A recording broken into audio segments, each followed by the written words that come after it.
In the year 2189, humanity believed it had finally grown accustomed to the silence of deep space. For decades, long-range telescopes had scanned the stars, waiting for a sign that humanity was not alone. When that sign finally appeared, it did not arrive with a declaration of war or a greeting of peace.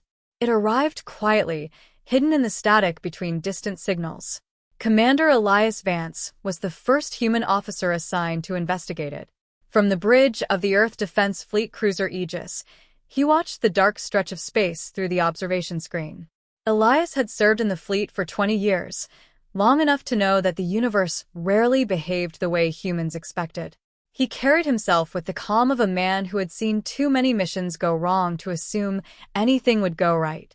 Signal origin confirmed, Captain Leo Carter said from the navigation console. His voice was steady, though the tension in the room was impossible to ignore. Asteroid cluster ahead. Something inside it is transmitting. Elias folded his arms and studied the display. The asteroid field rotated slowly around a dim blue star, its rocks drifting like silent ghosts. Hidden among them was a structure that did not belong there. Magnify it, Elias said. The image sharpened, revealing a metallic formation embedded inside one of the larger asteroids. The object was massive, easily the size of a small city. Smooth black surfaces curved around its outer shell, reflecting starlight in faint silver streaks. It was unmistakably artificial. Dr. Armin Hale leaned forward from the science station, his eyes fixed on the screen. Unlike the soldiers on the bridge, Armin looked almost excited. As a psychologist, he had spent years studying how humans responded to the unknown, but this was something entirely new. "Commander," he said quietly, "that's not debris. That's a station." Elias nodded once. "I can see that." "What kind of station?" Carter asked. "That," Armin replied, "is the most important question in human history." The bridge fell silent. For the first time since humanity had begun exploring beyond its solar system, they were looking directly at something built by another intelligence. Elias activated the ship's comm system. "All departments stand by. We're approaching slowly. No sudden moves." The Aegis drifted closer to the asteroid field, thrusters firing in careful bursts. As the cruiser moved forward, the strange station grew larger on the display. Its surface appeared smooth and seamless, without visible docking bays or antenna arrays. It looked less like a building and more like a machine grown from metal. Armin's instruments suddenly chimed. "I'm picking up a new signal," he said. "From the station?" Elias asked. "Yes, but it's not exactly a transmission." "What does that mean?" Armin hesitated. "It feels more like a scan." Before Elias could respond, the lights on the bridge flickered. Carter looked up from his console. "Commander, we're losing system stability." The overhead lights dimmed again. For a moment the bridge was illuminated only by the glow of the star outside. Then something changed. Sergeant Malik Torres stood near the rear security station when it happened. At first he thought the dimming lights were simply a power fluctuation. Then he noticed something far stranger. The air felt heavier. A quiet pressure built inside his skull, like the beginning of a headache. He rubbed his temple, trying to focus. "Anyone else feeling that?" he muttered. No one answered. Torres turned toward the main screen, and suddenly froze. The bridge was gone. Instead of the command deck, he was standing in the ruins of a city. Smoke rose into a dark sky, and the sound of distant explosions echoed across broken streets.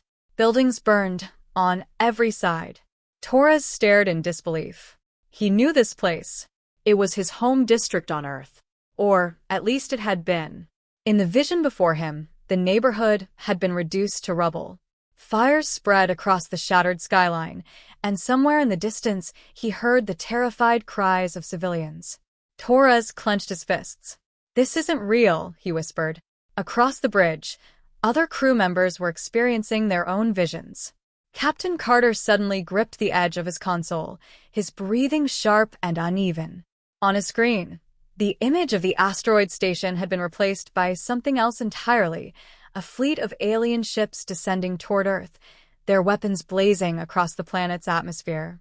Dr. Armin Hale, normally composed, looked pale as he stared into empty space. Elias noticed immediately. "What's happening?" the commander demanded. Armin struggled to answer. "Commander, I think they're inside our minds." Elias felt the pressure then, a cold sensation creeping through his thoughts. For a moment, he saw something that did not belong on the bridge. A battlefield. Thousands of human ships drifting lifeless through space, their hulls torn apart by enemy fire. And in the distance, Earth itself burning beneath an alien sky. Elias closed his eyes and forced the vision away. When he opened them again, the bridge of the Aegis returned. "Report," he said firmly. Carter inhaled slowly, regaining control. "Systems are fluctuating, but still operational." Torres stepped forward from the security station. His jaw was tight, but his voice remained steady. "Commander, whatever that station is doing, it's messing with our heads." Armin nodded. "They're projecting psychological stimuli directly into our neural patterns," he said. "They're pulling memories, fears, worst-case scenarios, then feeding them back to us." Elias looked toward the alien station on the screen. "They're studying us," he said. Armin's expression darkened. "Not just studying. Testing." "Testing what?" Armin took a slow breath before answering. "Our fear." Silence returned to the bridge as the realization spread. Somewhere inside that station, an alien intelligence was observing them, watching every reaction, every spike in heart rate, every moment of hesitation. To those unseen observers, the crew of the Aegis were not explorers. They were subjects. Commander Elias Vance straightened his shoulders and looked at his crew. "Listen to me," he said calmly. "Whatever they're showing you isn't real. It's a trick." Torres nodded once. "Then we ignore it," the sergeant said. Elias gave a small, approving smile. "Exactly." He turned his gaze back toward the station embedded in the asteroid. "Someone out there thinks fear will break us," he said. For a moment, no one spoke. Then Elias added quietly, "They're about to learn something about humans." Far beyond the bridge of the Aegis, inside the silent corridors of the alien station, a tall figure observed the crew through glowing monitors. The alien scientist known as Xylar studied the incoming data with fascination. Heart rates rising, neural activity spiking, fear responses detected. Everything was proceeding exactly as predicted. Yet one detail in the data troubled him. The humans were not collapsing. Instead, their stress responses were stabilizing. Some were even showing signs of heightened determination. Xylar tilted his head, recording the anomaly. Human reaction patterns inconsistent, he noted. The experiment would need to continue. And next time, the fear would be stronger. The bridge of the Aegis slowly returned to normal, but the tension did not leave with the fading hallucinations. No one spoke for several seconds. Each man on the command deck understood that what had just happened was not a random malfunction. Something inside that alien station had reached directly into their minds.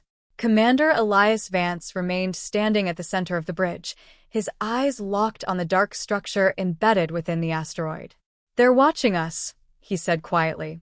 Captain Leo Carter nodded, adjusting the readouts on his console. Scanning equipment confirms constant signal activity from the station. Whatever system they're using, it's still running. Dr. Armin Hale leaned closer to the sensor display, analyzing streams of data that continued pouring into the ship's computers. His mind moved quickly, piecing together what little information they had. "It's not just scanning," he said. "It's interaction." Elias turned toward him. "Explain." Armin pointed at the neural activity graphs appearing on the screen. "The signal is targeting specific regions of the brain. Memory centers, emotional triggers. They're extracting psychological responses in real time." Sergeant Malik Torres crossed his arms. "So they're basically digging through our heads." "Not exactly," Armin replied. "They're provoking reactions and recording how we respond." Carter frowned. "For what purpose?" Armin met the commander's eyes before answering. "To understand fear." The word hung in the air. Elias glanced back toward the alien station. "You're saying that thing out there is running psychological experiments on us?" "Yes," Armin said. "And we just became the first subjects." A sudden alert sounded from the navigation console. "Commander, Carter said sharply. Multiple energy signatures forming around the station. On the main display, small craft began detaching from the asteroid structure. Their shapes were sleek and unfamiliar, their hulls glowing faintly as they maneuvered through the drifting rocks.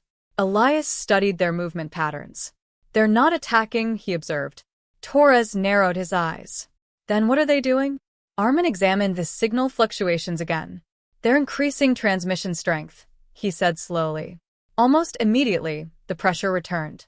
Torres felt it first, a tightening sensation behind his eyes. The air seemed to grow heavier again, as though invisible fingers were pressing against his skull. Across the bridge, Carter gripped his console. Here we go again, he muttered. The lights dimmed once more. This time the hallucinations came faster. Torres suddenly found himself standing inside a dark corridor. The walls were narrow and metallic, and emergency lights flickered along the ceiling. The sound of distant alarms echoed through the passageway. He knew the place instantly. It was the training station where he had lost 3 squad members during a live-fire accident years earlier. The memory had never fully left him. Now it surrounded him. Torres saw the moment unfold again. The sudden explosion, the screaming over the comm system, the smoke filling the hallway. His jaw tightened. Not this again, he whispered. He closed his eyes and forced himself to breathe slowly. Back on the bridge, Dr. Armin Hales struggled to keep his concentration while the visions surged through his own mind. Images flashed rapidly, failed experiments, lost patients, the constant fear that his work might one day be used for something terrible. But Armin pushed past the fear and focused on the data streaming across the monitors. They're increasing intensity levels, he said through clenched teeth. Elias steadied himself against the command chair as another vision clawed at the edge of his awareness. He ignored it. Can you stop it? He asked. Not yet, Armin replied. But I'm learning how the signal works. Carter glanced at the alien craft circling outside. They're hurting us, he said. Elias looked back at the display. The smaller ships were positioning themselves around the Aegis, forming a loose perimeter. Testing containment behavior, Armin added. Torres suddenly laughed once, though there was no humor in it. So we're lab rats. Essentially, Armin said. The pressure in their minds continued building. For the alien observers, the experiment was escalating. Inside the research station, Xylar monitored the incoming data with intense focus. Streams of information flowed across the crystalline interfaces surrounding him. Human neural responses were proving far more complicated than expected. Most species exposed to the fear projection system exhibited immediate psychological collapse. Their nervous systems would overload, forcing them into submission or unconsciousness. Humans, however, behaved differently. Their fear responses spiked dramatically at first, but instead of shutting down, their brains adapted. Adrenaline levels increased. Motor functions stabilized. Decision-making pathways remained active. Xylar recorded the anomaly. Subject resilience unusually high, he noted. An assistant beside him tilted its head. Shall we terminate the test? Xylar considered the data before responding. No, he said calmly. Escalate it. Back aboard the Aegis, the signal surged. Torres staggered slightly as the hallway vision intensified. Flames spread across the corridor walls now, and the cries of his fallen teammates echoed through the smoke. For a brief moment, anger replaced fear. Enough, he growled. He forced the image away and opened his eyes. The bridge returned around him. Torres looked toward the commander. They think this is going to break us, he said. Elias met his gaze. It won't. Across the bridge, Armin suddenly froze as something new appeared on his screen. Commander, he said slowly. Elias stepped closer. What is it? Armin pointed at a cluster of unfamiliar energy readings coming from the station. This isn't just a projection system, he said. It's part of something bigger. Carter glanced over his shoulder. Meaning? Armin exhaled. Meaning the hallucinations are just the first phase. Torres frowned. First phase of what? Armin's eyes remained locked on the data. A much stronger experiment. Outside the ship, the alien station surface began to glow with deeper streams of energy as new systems powered up within its dark structure. Commander Elias Vance watched the change carefully. "Looks like they're not done with us," he said. And somewhere within the asteroid, the next stage of the experiment was already beginning. The pressure inside the minds of the Aegis crew did not fade this time. Instead, it deepened, settling over the ship like an invisible storm. Consoles flickered, and the low hum of the cruiser's engines seemed distant compared to the pounding of blood in the ears of the men on the bridge. Commander Elias Vance gripped the edge of the command console and forced his focus onto the alien station ahead. The structure had begun emitting stronger waves of energy, pulses that rippled through space like silent shockwaves. "They're increasing power output," Captain Leo Carter said, reading the fluctuations on his screen. "Whatever Phase 2 is, it's starting." Dr. Armin Hale barely heard him. He was staring at a complex pattern forming in the signal data. The alien transmission had changed. It was no longer simply probing their minds. It was locking onto specific neurological patterns. "They're learning," Armin said under his breath. Elias turned. "Learning what?" "How our brains respond to fear," Armin replied. "Every reaction we have is feeding their system." Sergeant Malik Torres leaned against the security console, his muscles still tense from fighting off the earlier hallucinations. "So they scare us. Watch what happens, then scare us worse," he said. Armin nodded slowly. "Exactly." Before anyone could respond, the signal spiked again. This time the visions did not arrive as distant memories or imagined disasters. They felt immediate, closer to reality, sharper, more convincing. Torres suddenly saw the bridge empty around him. Instead, he stood alone inside a dim hangar bay. Rows of human fighter ships burned across the floor, their hulls torn open as if something massive had ripped through them. Smoke curled into the darkness above. In the distance he saw movement. Alien figures walked through the wreckage, tall and thin, examining the destruction with cold precision. Torres felt anger surge through him. "You want fear?" he muttered. He clenched his fists and stepped forward into the hallucination. The image faltered. Across the bridge, Captain Carter struggled with a different vision. He saw Earth from orbit, the blue oceans and white clouds unmistakable. But the planet was under attack. Hundreds of unknown ships surrounded the atmosphere, beams of energy tearing through cities across the surface. Entire continents burned beneath the bombardment. Carter's breathing grew heavy. Then he forced himself to look away. "That's not happening," he said firmly. Dr. Armin Hale watched the crew carefully while his instruments continued collecting data. The aliens had expected panic. Instead, the humans were adapting.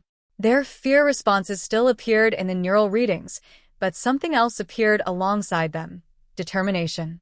Armin's eyes widened slightly as he realized what he was seeing. "They're misinterpreting us," he said quietly. Commander Elias glanced over. "Who is?" "The aliens." Armin pointed at the data streaming across the screen. "They assume fear shuts down decision-making. That's how most species react." "But not us," Torres said. Armin nodded.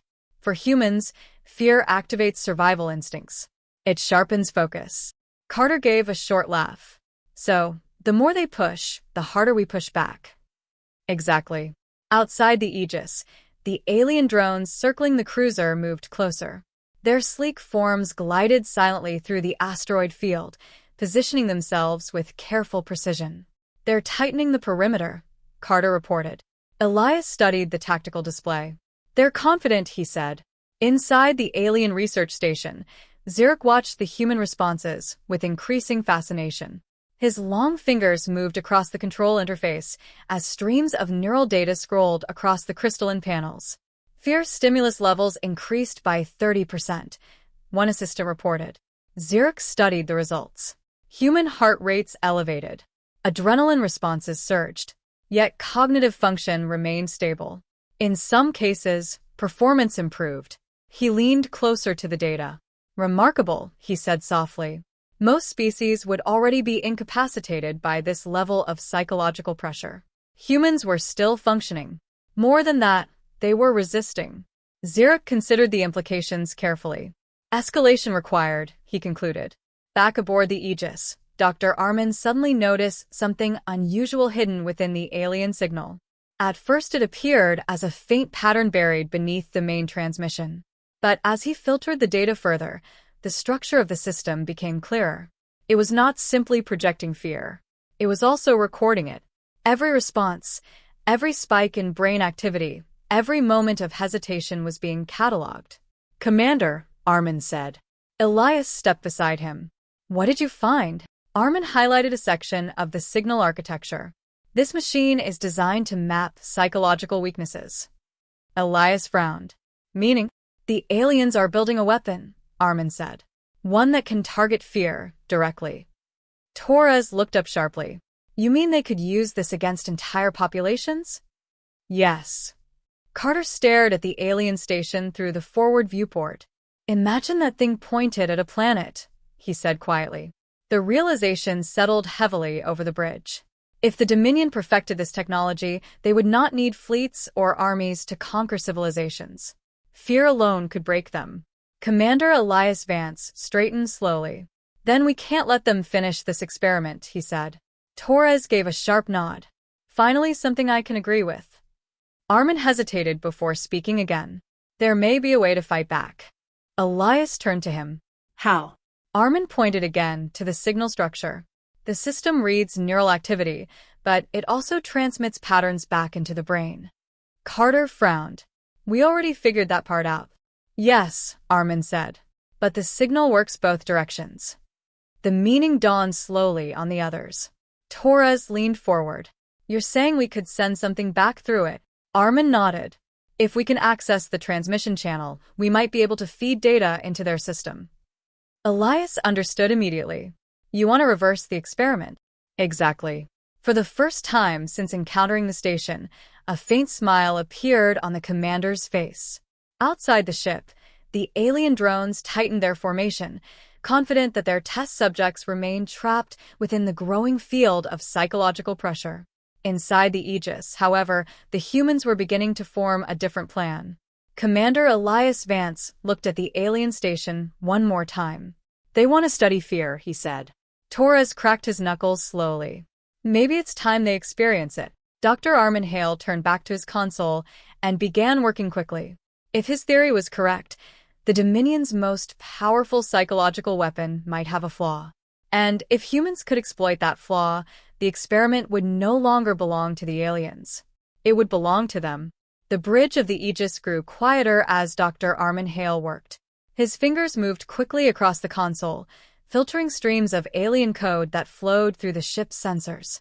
The signal from the station continued to press against their minds, but now the crew understood its purpose. What had once felt like an attack now looked more like a system. Commander Elias Vance watched the alien station through the forward display while Armin analyzed the transmission. The structure remained half-buried inside the asteroid, its smooth surface glowing faintly with energy. It was still sending waves of psychological pressure toward the cruiser, but the humans aboard the Aegis had begun adapting to it. "Status," Elias said. Captain Leo Carter glanced over the navigation board. "Alien drones still circling. They're keeping us boxed in." Sergeant Malik Torres leaned against the security console, arms crossed, eyes fixed on the station. "They think we're trapped," he said. "Right now we are," Carter replied. Armin didn't look up from his work. "Not for long." Elias turned toward him. "You've found something?" Armin nodded slowly. "The system architecture is more complex than I expected, but the core function is simple. It scans our neural responses and sends emotional stimuli back through the signal." "Fear," Torres said. "Yes," Armin replied. "But the signal channel works both ways." Elias understood the implication immediately. "You can transmit through it." "I think so." Carter raised an eyebrow. "Think." Armin exhaled. "Alien neural patterns are different from ours. If I send the wrong signal, nothing will happen. If I send the right one, we could disrupt their experiment." Torres grinned slightly. "Disrupt sounds good." Outside the cruiser, the alien drones drifted closer. Their movements were controlled and precise, like predators tightening a circle around their prey. Elias noticed it too. "They're preparing for the next phase," he said. The pressure in their minds increased again, subtle but unmistakable. The alien station glowed brighter as new energy levels surged through its systems. Inside the research facility, Xylar stood before a vast display of data streams. Human neural patterns continued to pour into the station's analysis network. The results fascinated him. The humans were not behaving like the other species his civilization had studied. Their fear responses did not produce submission. Instead, the signals triggered heightened activity throughout their nervous systems. Fear was not weakening them. It was sharpening them. Xylar recorded the anomaly with great interest. Human response patterns remain irregular, he said calmly. One of his assistants tilted its narrow head. Should we terminate the test? Xylar considered the suggestion. No, he said after a moment. Continue escalation. Back on the Aegis, Dr. Armin Hale finally leaned back from the console. I have it, he said. Elias stepped closer. Explain. Armin highlighted a section of alien code now translated into a rough pattern the ship's systems could interpret. This signal acts like a mirror, he said. It reads emotional responses and reflects them back into the brain. Torres frowned. So it scares us with our own fears. Exactly. Carter looked at the display. And if we control what goes into the mirror? Armin met his gaze. Then the aliens see what we send. Silence spread across the bridge as the idea settled in. Elias spoke first. You're proposing we use their own system against them? Yes. Torres pushed himself away from the console. What do aliens fear? Armin tapped a sequence of keys. I've been studying their neural signals since the attack started. Their brains react strongly to unpredictability and loss of control. Carter crossed his arms. In other words, chaos. Armin nodded. Elias allowed himself a small smile. Humans are very good at chaos. Torres chuckled quietly. That might be the first compliment our species has ever gotten for it. Armin finished adjusting the signal filters. Once I activate this transmission, their system will interpret our emotional patterns as its own input. And what exactly are we sending them? Carter asked. Armin looked up. Everything. Elias gave a short nod. Do it. Armin activated the command. For a brief moment, nothing happened. Then the alien signal reacted. Outside the cruiser, the drones suddenly shifted position, their movements becoming slightly uneven. Inside the research station, warning lights flickered across Xylar's consoles. He looked down at the data streams with sudden focus. Human emotional signals had begun flooding the system, but they were not the responses he expected. Instead of fear-induced paralysis, the network detected aggression, determination, defiance. The station attempted to process the data and project it back toward its test subjects. But the system was now interpreting those emotions as alien neural input. For the first time, Xylar felt a strange sensation ripple through his mind, a feeling he had only studied in other species. Uncertainty. Across the bridge of the Aegis, Armin watched the signal feedback appear on his display. It's working, he said quietly. Torres leaned closer. What are they experiencing? Armin studied the incoming patterns. The same thing they tried to show us. Elias turned back toward the alien station. Except now the fear projections were being generated from human emotional patterns. Fear mixed with anger. Fear mixed with resistance. Fear mixed with the relentless determination to survive. The alien drones outside the cruiser began drifting apart as their control signals wavered. Carter watched the tactical screen with growing interest. Looks like their formation is breaking. Inside the research station, Xylar struggled to maintain his concentration as the feedback intensified. The system was no longer behaving as predicted. The human signal patterns had disrupted the station's emotional projection network. His experiment had become unstable. And for the first time since the test began, Xylar realized something deeply troubling. The humans had not only resisted the fear system, they had learned how to use it. Back aboard the Aegis, Elias Vance folded his arms and stared at the alien station as its lights flickered unevenly across the asteroid surface. They wanted to study fear, he said quietly. Torres watched the drones scatter across the tactical display. Looks like they just got their lesson. Armin continued monitoring the signal as it surged through the alien network. We've disrupted their control systems, he said. But this isn't over. Elias nodded slowly. No, he said. Outside the ship, the alien station still loomed within the asteroid, wounded but far from defeated. And somewhere inside its vast corridors, the beings who had begun the experiment were now experiencing the very thing they had tried to weaponize. Fear. The real battle, Elias knew, had only just begun.